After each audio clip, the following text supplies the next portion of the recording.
Tu vas voir, c'est un film de Nolan.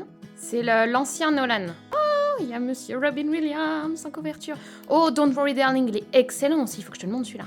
Ça, c'est notre film du soir. Qui dit vacances dit recommandation de film à ma maman. Tu l'as jamais vu? Non, je ne peux pas. Et ce soir, c'est un des anciens Nolan. Oui, c'est un peu à cause de l'Odyssée que je lui passe à la télé. Et c'est pas n'importe lequel puisque c'est Insomnia et je sais qu'elle adore les thrillers. Ah, mais c'est Christopher Nolan, c'est ton pote, évidemment. C'est trop bien, Christopher Nolan. Celui qui a fait l'Odyssée aussi. Oui, c'est ça.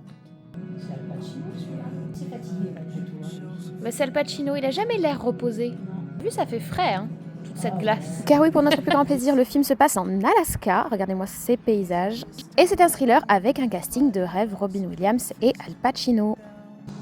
C'est le dernier État acheté aux Russes, hein. Au-Tsar, il me semble. Au tsar directement? Je crois que c'était au Tsar, mais c'est pas les Soviétiques. Ah non, jamais les soviétiques auraient cédé un territoire. C'est peut-être Alexandre, je crois, plutôt que Nicolas II. Le film nous propose de suivre Al Pacino qui joue un enquêteur en fin de carrière. Vous savez, ces enquêteurs désabusés qui portent la charge de tous les crimes sur lesquels ils ont enquêté, qui est invité en Alaska pour enquêter sur le tragique meurtre d'une adolescente. Elle a sûrement été tuée par le flétan. Et cette enquête, vous vous en doutez, ne va clairement pas se passer comme prévu, c'est le sujet du film. Hier soir, j'ai revu avec ma maman, qui elle l'a découvert puisqu'elle ne l'avait jamais vu, Insomnia de Christopher Nolan, qui date un peu, je crois qu'Insomnia je l'avais pas vu depuis 4 ou 5 ans, un truc comme ça. Et c'est toujours autant un excellent film.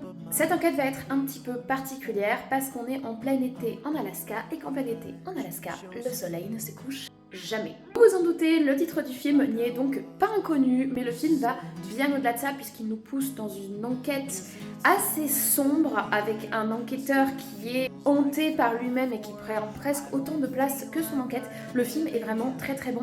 Il y a une scène en particulier qui est la scène du brouillard dont je me souvenais et j'espérais que mes souvenirs étaient les bons et elle est vraiment bien filmée avec une succession de plans qui est sublime, avec un espèce de paroxysme, une rupture ensuite pour tout le reste du film à partir de ce plan-là.